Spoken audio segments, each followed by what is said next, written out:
Hello everyone. இன்னைக்கு தடியங்காய் மோர் குழம்பு.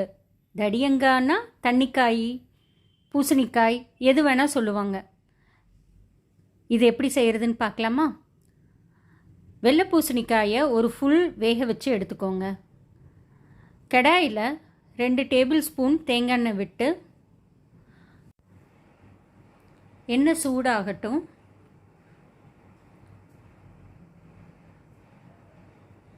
நல்லா சூடானதும் துருவின தேங்காய், ஒரு ஃபுல் தேங்காய் துருவினதை சேர்த்திக்கோங்க.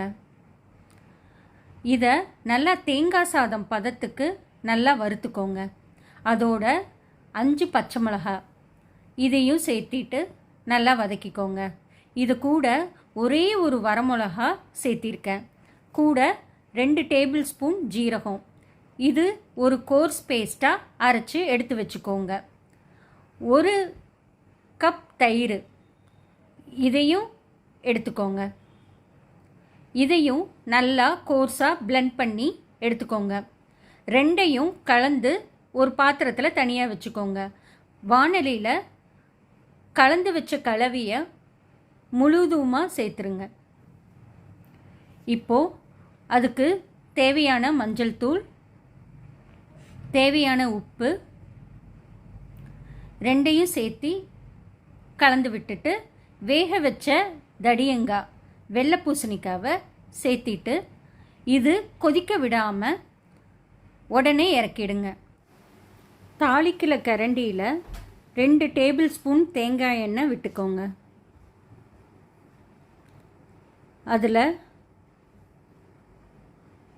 3 டேபிள் ஸ்பூன் கடுகு,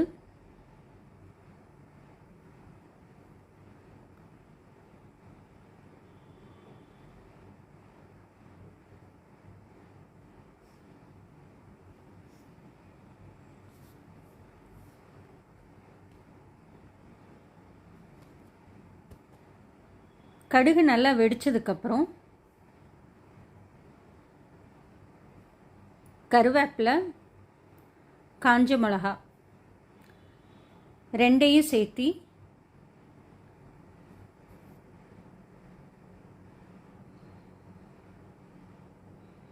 இந்த மோர் குழம்பு கலவையில் சேர்த்திக்கோங்க.